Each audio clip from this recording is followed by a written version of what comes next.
मशियाक में मेरा आप सबको शब शलोम। यहोवा आप सबके साथ हो, आपको बहुत सारी आशीषें और बरकतें दे। हम यीशु मसीह के बड़े फजल, बड़े अनुग्रह के द्वारा यीशु मसीह की कमिंग के ऊपर, उसके चिन्हों के ऊपर सीख रहे हैं, स्टडी कर रहे हैं। तो आए हम इजराइल के लिए, यरूशलेम के लिए प्रार्थना करें कि मेरा यहोवा अब्बा इजराइल को, यरूशलेम को शलोम की आशीषें दे और इजराइल की जो खोई हुई भेड़े हैं वो यशवा मशियाक के नाम से बचाई जाए और मेरा अदनोई इन सबका उद्धार करे। और अदनोई आपकी सुसमाचार की आग हर हृदय तक, हर जीवन तक फैलने पाए और आपकी महिमा हो। सारा आदर आपको देते हैं, यशवा मशियाक के नाम से हम मांगते हैं, आमीन। तो हम धन्यवाद देते हैं अदनोई यहोवा का आज के सुंदर अच्छे समय के लिए। प्रिय अजीजों, हम यहोवा के पवित्र कलाम से, वचन से मसीह के आने का और जगत के अंत का क्या चिन्ह होगा, इस विषय के ऊपर हम सीख रहे हैं। और आज हम उसके 12वें पाठ के अंदर है, 12वें भाग के अंदर है। और आज का जो हमारा विषय है वो है आज मसीह कलीसिया कैसे पवित्रता के मार्ग से भटक रही है। आज मसीह कलीसिया कैसे पवित्रता के मार्ग से भटक कर बुराई के मार्ग की ओर, गुनाह की मार्ग की ओर अपने कदमों को बढ़ा रही है। और वो सोचती है कि हम बहुत धर्मी हैं, पवित्र हैं और हमारे जैसा और कोई है ही नहीं। लेकिन सच में आज मसीह की कलीसिया यहोवा के मार्ग से भटक रही है, पवित्रता के मार्ग से भटक रही है। आए आज हम यहोवा एलोहीम के वचन से इन बातों को सीखें। और यदि आज हम भटके हुए हैं तो लौट आए प्रिय चीजों, क्योंकि अभी हमारे पास समय है कि हम यहोवा की इच्छा के अनुसार अपना जीवन बिताएं। आज फैसला हमारे हाथों में है कि हम यहोवा को अपने जीवन में एंटर करें, उसके मार्गों पर हम चलें। लेकिन याद रखें, कल फैसला यहोवा के हाथों में होगा कि वो हमें अपने मार्गों पर चलाए या नरक की आग में भेज दे।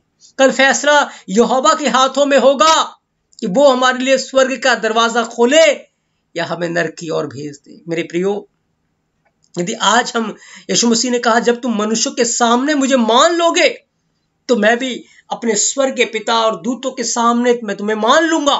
और आज हम कैसे मसीह का इनकार कर रहे हैं लोगों के सामने। आप कहेंगे कि हमने तो मसीह का इनकार अपने होठों से नहीं किया, पर मैं आपको बताना चाहता हूं, आप अपने कामों के द्वारा, अपने जीवन के द्वारा, अपनी बातों के द्वारा, अपने चरित्र के द्वारा मसीह का इनकार कर रहे हैं कि मसीह को आप नहीं जानते। एक बात यीशु मसीह ने कही कि उस दिन बहुतेरे मेरे नाम से आएंगे और कहेंगे कि हमने दुष्ट आत्माओं को निकाला, भविष्यवाणियां की, चंगाइयां की, बड़े मिरेकल्स हुए। लेकिन यीशु मसीह ने क्या कहा कि मैं तुम्हें नहीं जानता। यीशु मसीह ने कहा, उनसे जवाब ये मिला उनको कि मैं तुम्हें नहीं जानता, ए कुकर्मियों मुझसे दूर हो जा। क्या कारण था यीशु मसीह ने ये बात बोली उनको कि मैं तुम्हें नहीं जानता?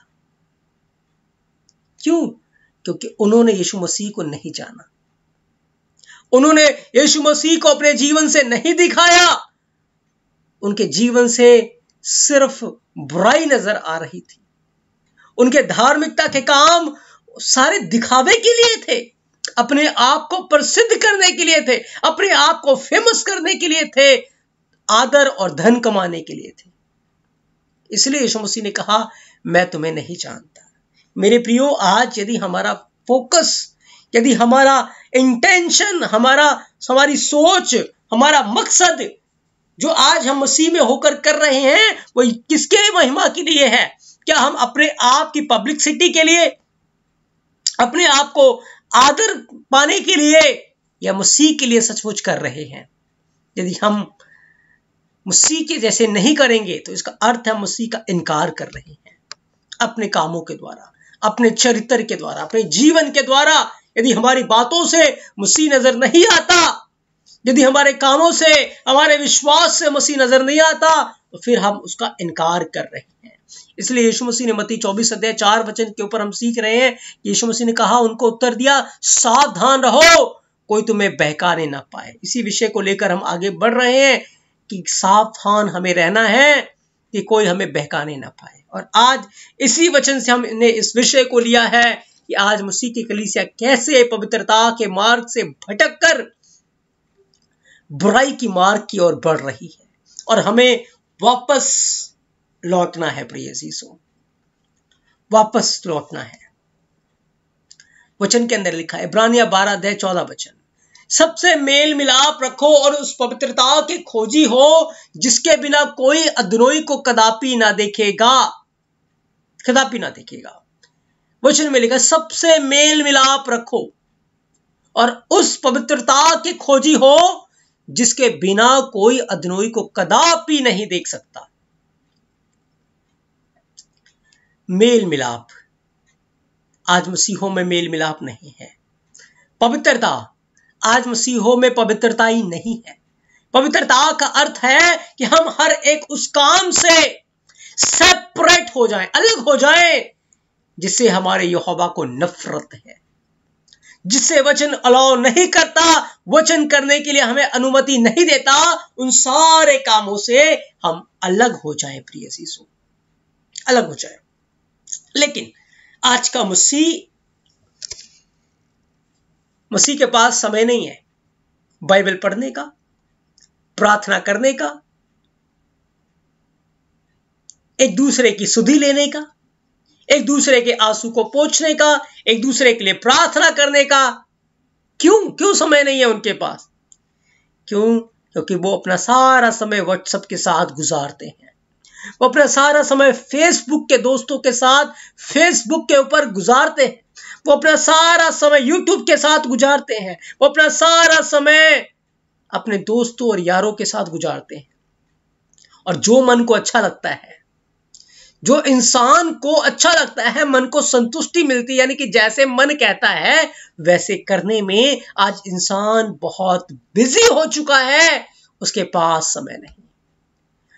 और संसार के ईश्वर ने, वचन के अंदर लिखा, संसार के लोगों की आंखों को अंधा कर दिया है। ऐसे ही आज इन चीजों ने मसीह लोगों की आंखों को अंधा कर दिया है। वो नहीं देख पा रहे कि वो किस बुराई के मार्ग पे जा रहे हैं, किस पाप के दलदल की ओर वो फंसते जा रहे हैं और वो नर्क की आग की तरफ बढ़ रहे हैं, क्योंकि वो पवित्रता के बिल्कुल भी खोजी नहीं है।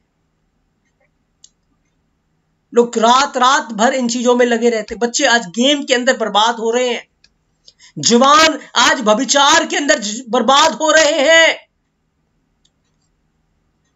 और बहनों के पास तो फुर्सत ही नहीं है एक दूसरे की चुगली और निंदा करने से। और भाई लोग यूट्यूब के ऊपर और बहुत सारी चीजों में वो अपने आप को बर्बाद कर रहे हैं, भटक गए हैं पवित्रता के मार्ग से, भटक गए हैं यहोवा के उस मार्ग से जिस पे चलने के लिए मेरे यहोवा ने हमें रखा है। क्या नहीं भटके हुए? आज शैतान ने हर किसी को किसी न किसी चीज के अंदर बिजी कर दिया है कि आज लोगों के पास समय नहीं है यहोवा के साथ समय गुजारने का। याद रखे, कल यहोवा भी मना कर देगा, मेरे पास समय नहीं है तुम्हारे साथ समय गुजारने का। फिर हमें वहां रहना पड़ेगा जहां रोना और दांतों का पीसना होगा। आज हमारे पास समय नहीं, एक बहुत बड़ी समस्या है। आज मसीहों के पास यहोवा के लिए बिल्कुल भी समय नहीं है। क्या है हमारे पास समय? क्या है हमारे पास टाइम कि हम यहोवा के साथ थोड़ा समय बैठ के गुजारें, उसकी उपस्थिति में थोड़ा समय हम घुटनों के बल बैठें, उसकी उपस्थिति में बैठकर हम वचनों को के ऊपर मनन करें, या हम गीत भजनों को गा लें, या हम वचन को पढ़ लें? क्या है आज हमारे पास समय? सिर्फ हमारा जो काम धंधा निपट जाता है तो 5 से 10 मिनट की प्रार्थना, 5 से 10 मिनट का वचन, बस यही रह गया है। और इससे क्या हो रहा है?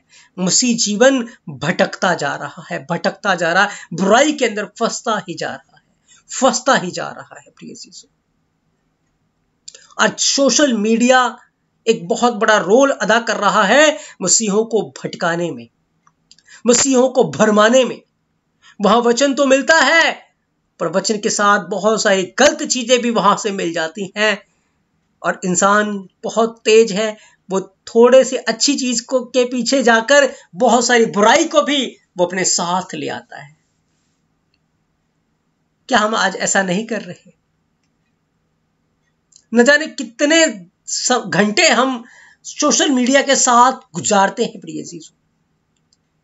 हमारे पास भरपूर टाइम होता है सोशल मीडिया पे गुजारने का, लेकिन यहोवा के साथ समय गुजारने का समय नहीं होता। बाइबल को पढ़ने का समय हमारे पास नहीं होता। और फिर क्या होता है, बड़े ही आसानी से सोशल मीडिया के अंदर हम भविचार के, आत्मिक भविचार के शिकार हो जाते हैं, आत्मिक मूर्ति पूजा के शिकार हो जाते हैं बड़े आसानी से। क्यों? क्योंकि वहां से गंदगियां निकल के बाहर आती हैं, वहां से बुराइयां निकल के बाहर आती हैं, और वो इंसान को आज करप्ट करती जा रही हैं, बर्बाद करती जा रही हैं। प्रिय अजीजों, हम पता नहीं क्या खोजते रहते हैं यूट्यूब के ऊपर, व्हाट्सएप के ऊपर, फेसबुक के ऊपर, लेकिन बाइबल हमें बताती है कि यदि हमें कुछ खोजना है, यदि हमें कुछ सर्च करना है, तो हमें पवित्रता के खोजी होना है।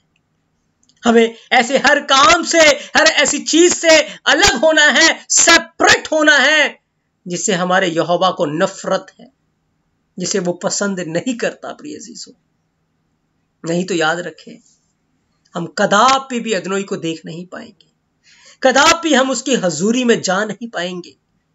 इन सारी चीजों के साथ वचन के अंदर लिखा है, शमशन फंस गया दलीला की बातों में आकर, और दलीला ने उसके मन को भटका दिया, उसे भरमा दिया। कैसे भरमाया? क्यों? क्योंकि सैमसन दलीला के साथ रहता था, दलीला के साथ वो अपना पूरा दिन गुजार रहा है, पूरी रात गुजार रहा है।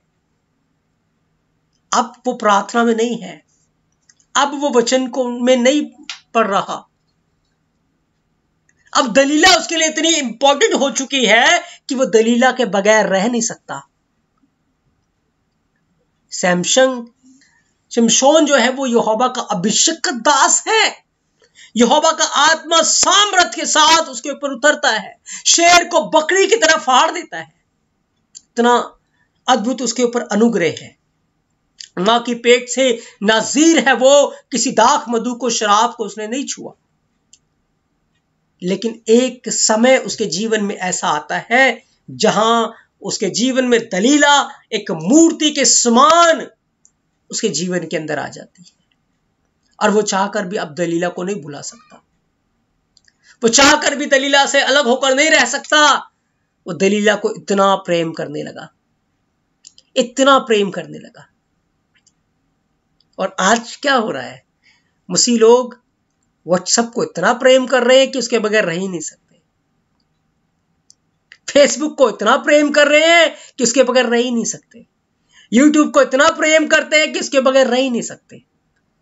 हम दिन के न जाने 4-5 घंटे बड़े आराम से उसके ऊपर गुजार देते हैं, खराब कर देते हैं, और उसके अंदर से जो गंदमंद बाहर आता है, आंखों की अभिलाषाएं आती हैं, शरीर की अभिलाषाएं आती हैं, जीविका का घमंड आता है, वो एक दलीला के समान हमारे जीवन के अंदर आकर कब्जा कर लेता है हमारे ऊपर, और फिर हम चाहकर भी उसे नहीं छोड़ सकते। क्या आज मसीह लोग बिना व्हाट्सएप के रह सकते हैं? क्या आज मसीह लोग बिना फेसबुक, यूट्यूब के रह सकते हैं? नहीं रह सकते। क्यों? क्योंकि उन्होंने आकर इन्हें जकड़ लिया है, जकड़ लिया है। अब वो इनकी बातें ज्यादा सुनते हैं, वचन की बातें कम सुनते हैं। वचन से ध्यान हटता जा रहा है, और इन चीजों में जाकर वो लौलीन होते जा रहे हैं, और संसारिक मित्र बना रहे हैं, संसार के साथ संसार की बुराइयों में जाकर फंसते जा रहे हैं, फंसते जा रहे हैं, और फंसते जा रहे हैं। और फिर क्या होता है, जो दोस्त है, जो कहते हैं, हम उसे करने को तैयार हो जाते हैं। जो बुराई हमारे मन में फिर उत्पन्न होती है, हम उसके अनुसार करते हैं। हम यहोवा की अभिषिक्त हजूरी से भटक जाते हैं प्रिय अजीजों, जैसे शमशोन भटक गया, और दलीला उसे भेद की बातों को पूछ रही थी। याद रखें, हमारे दुश्मन को पता है कि वो हमें कैसे गिरा सकता है।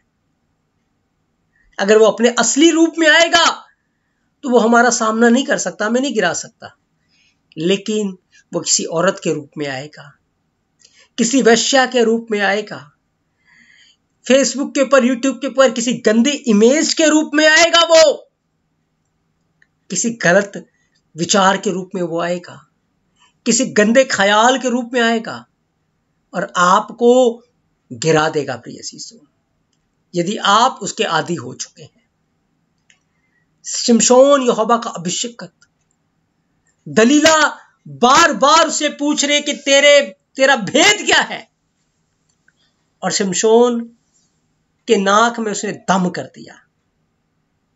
आज क्या होता अगर हम बुराई ना देखे, फेसबुक या यूट्यूब पे नहीं जाएंगे तो हम रह ही नहीं पाते। क्यों? एक विचार बार बार अंदर दिमाग में उठता है कि देख ले यार, चल देखते हैं, चल उसको देखते हैं। बच्चों के अंदर रहता है चल गेम खेलते हैं, चल ये करते हैं, चल ये कर। दिमाग में क्या बुरा और बुरा और बुरा ही उत्पन्न होता है, और जब तक उस बुराई को कर नहीं लेते तब तक हमें चैन नहीं मिलता, चैन नहीं मिलता। क्यों? क्योंकि उस दलीला ने उन चीजों के रूप में आकर आपके नाक में दम कर दिया है। और अंत में क्या हुआ? क्योंकि उसको पता है ये लोग कैसे गिरेंगे, मूर्ति पूजा भविचार के द्वारा ही गिर जाएंगे।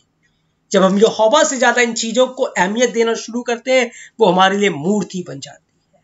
और जब हम उसकी चीजों को स्वीकार करते हैं तो मन के अंदर आत्मिक भविचार शुरू हो जाता है प्रिय शिशु, आत्मिक भविचार मन के अंदर उत्पन्न हो जाता है। और यीशु मसीह ने कहा यदि तुमने अपने मन के अंदर भविचार कर दिया तो फिर तुम भविचार कर चुके हो, तुम दोषी ठहर चुके हो। इसलिए प्रियो, दलीला को अपने जीवन में जगह ना दें, वो आपको पवित्रता के मार्ग से भटका देगी, जैसे आज कलीसियाओं को भटका दिया गया है। आज कलीसिया के जवानों के वस्त्र, जवानों की बातें बिल्कुल भटक चुके, वो भटक गए हैं।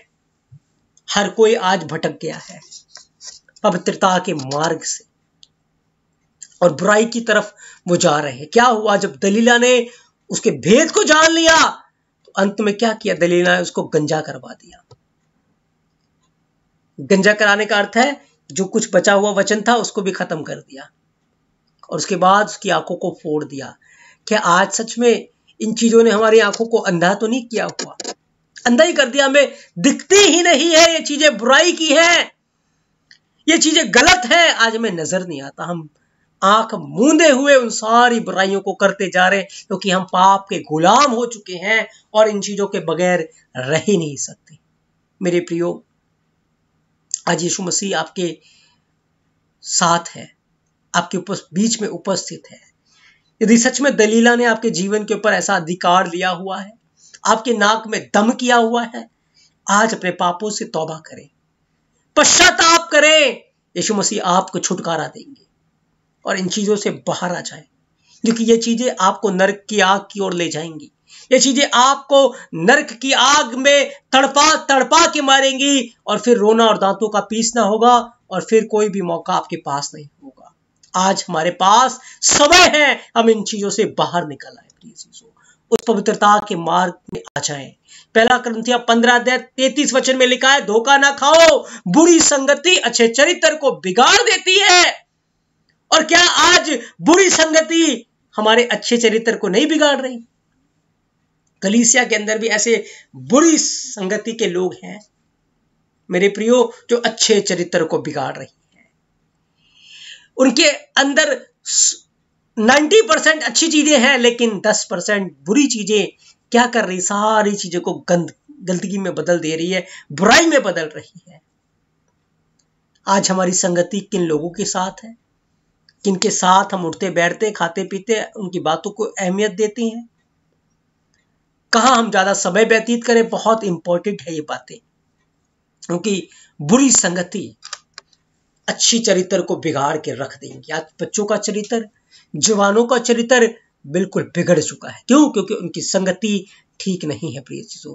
जब सैमसंग की संगति बुरी हो गई, गलत संगति में वो चला गया, वो बिगड़ गया और अंत फल क्या हुआ, उसकी आंखों को अंधा कर दिया गया, चक्की पीसने लगा, पाप में गिर गया। प्रिय यीशु, सुलेमान के साथ क्या हुआ था? यही तो हुआ था। वो यहोवा का अभिषिक्त दास है जिसे यहोवा ने 2 बार दर्शन दिया, लेकिन उसने बुरी संगति में वो चला गया। अन्य जाति औरतों के साथ उसने शादी कर ली, अन्य जाति औरतों के साथ उसने संबंध बनाया, और अन्य जाति औरतों ने क्या किया? उसे घृणित देवी देवताओं के पीछे लगा दिया। व्यभिचार एक इंसान के जीवन को मूर्ति पूजा में लगा देता है। व्यभिचार एक इंसान को बुराई में भटका देता है, नरक की गड्ढे की ओर ले जाता है व्यभिचार। और आज लोग आत्मिक व्यभिचार में मर रहे हैं। आज लोग मोबाइल के अंदर गलत चीजों को देखकर मर रहे हैं। कलीसिया के बहुत सारे लोग फंसे हुए। मेरे प्रियो, आए हम अपने जीवनों को चेक करें, और ऐसे लोगों को अगर हम जानते हैं उन्हें समझाएं, उनके लिए प्रार्थना करें, ताकि वो उस बुराई से निकले, बाहर आए। क्योंकि बिना पवित्रता के कोई भी यहोवा को देख नहीं पाएगा। सुलेमान भटक गया, और आज बहुत सारे विश्वासी भटक रहे हैं। सिर्फ उनके मन के अंदर जो उत्पन्न होता है वो पाप से उत्पन्न हो रहा है, वो बुराई उत्पन्न हो रही है, वो गुनाह की बातें उत्पन्न हो रही है, जिसके कारण क्या हो रहा है? वो पवित्रता के मार्ग से भटक रहे हैं। इसलिए मेरे प्रिय, आए अपने जीवन को चेक करें, अपने आप को जांचे परखे, हर समय अपने चौकसी करें कि मैं ज्यादा समय किसके साथ बिता रहा हूं, यीशु मसीह के साथ या इस सोशल मीडिया के ऊपर, अन्य जाति दोस्तों के साथ, अन्य जाति लोगों के साथ मैं कहां ज्यादा समय बिता रहा हूं? अपनी चिंताओं में, अपने बारे में सोचते हुए, अपनी चीजों के बारे में सोचते हुए, या वचन के ऊपर सोचते हुए, वचन के साथ मैं ज्यादा समय बिता रहा हूं? किसके साथ आप ज्यादा टाइम दे रहे हैं, समय बिता रहे हैं? अपने जीवन के ऊपर गौर करें, अपने जीवन के ऊपर ध्यान दें, क्योंकि ये चीजें आपको नरक की आग की ओर ले जाएंगी। प्रिय यीशु, यूसुफ एक अच्छा उदाहरण है हमारे लिए। बुराई उसके सामने थी, लेकिन उसने बुराई की ओर नहीं देखा, पर बुराई से पीछा छुड़ाकर भागा, और यहोवा की दया उसके ऊपर बनी रही। प्रिय यीशु, मेरे प्रियो, तभी वचन के अंदर लिखा है, 1 कुरिन्थियों 15:34 वचन के अंदर लिखा, धार्मिकता के लिए जाग उठो और पाप मत करो, क्योंकि कितने ऐसे हैं जो यहोवा को नहीं जानते। मैं तुम्हें लज्जित करने के लिए बात कहता हूं। लिखा है, धार्मिकता के लिए जाग उठो और पाप मत करो। जाग उठे। ये फेसबुक कहीं आपको यहोवा से दूर तो नहीं लेके जा रहा, ये व्हाट्सएप कहीं यहोवा से दूर आपको लेकर नहीं जा रहा, यूट्यूब आपको यहोवा से दूर तो नहीं लेके जा रहा, आपके दोस्त यार संगतियां आपको यहोवा से दूर तो नहीं लेके जा रहे। जाग उठे प्रिय यीशु, नहीं तो बाद में बहुत देर हो जाएगी और हमें पछताना पड़ेगा। क्या आज आप इन चीजों में उलझ के रह गए हैं, या आप अलगताई का जीवन व्यतीत कर रहे हैं जो पवित्रता का जीवन है? आप कैसा जीवन आज यहोवा में व्यतीत कर रहे हैं, ये बहुत इंपॉर्टेंट है, ये बहुत महत्वपूर्ण है।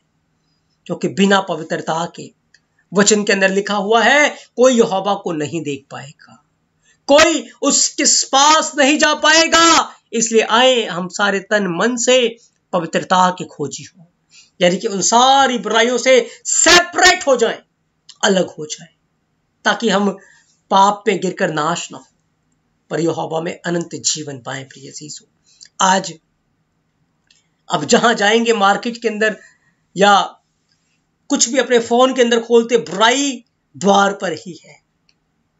कैन के लिए लिखा हुआ, बुराई तेरे मन के द्वार पर है। याद रखें, वो जबरदस्ती घुसने की कोशिश करता है, क्योंकि वो चोर है, और चोर इधर उधर से छलांग मारकर घुसने की कोशिश करता है। लेकिन यदि हम वचन के बाड़े को अपने मन के चारों ओर लगा लेंगे, यदि हम अपनी आंखें वचन के ऊपर लगा लेंगे, तो याद रखें, जब वो चोर आएगा वो जल के नाश हो जाएगा, क्योंकि वचन भस्म करने वाली आग है। यहोवा का वचन आग के समान है। प्रिय अजीजों, उस चोर को नाश कर देगा।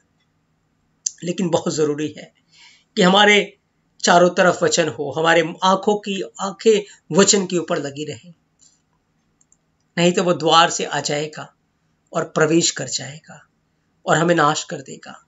मेरे प्रियो, आज बहुत सारे लोग इस बुराई में नाश हो रहे हैं। आए उनके लिए प्रार्थना करें। आए हम यहोवा के आगे दुहाई दे, अपने जीवन के लिए प्रार्थना करें, अपने आप के लिए प्रार्थना करें कि हम इन बुराई से बचे रहें और पवित्रता के मार्ग पे चलते रहें, पवित्रता में बने रहें। क्योंकि सच में आज 99% कलीसिया इस पाप में नाश होती जा रही है, जो कि आंखों के अभिलाषा, आत्मिक व्यभिचार और आत्मिक मूर्ति पूजा में कलीसिया 99% आज नाश की ओर बढ़ रही है। और यह हमारी जिम्मेवारी है कि हम उस बुराई से निकलें और जो फंसे हुए हैं उन्हें भी निकालें, उनके लिए भी प्रार्थना करें।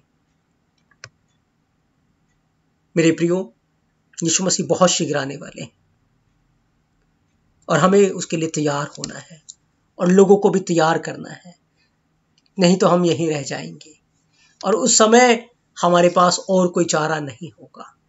इसलिए आए हम धार्मिकता के लिए जाग उठें और पाप ना करें और उस पवित्रता के खोजी हो जिसके बिना कदापि कोई यहोवा को नहीं देख पाएगा, उसके पास नहीं जा पाएगा, और पवित्रता के मार्ग में चले। मेरा दोनों यहोवा अपने इस पवित्र वचन के द्वारा आपको बहुत सारी आशीषें और बरकतें दे। आमीन, आमीन।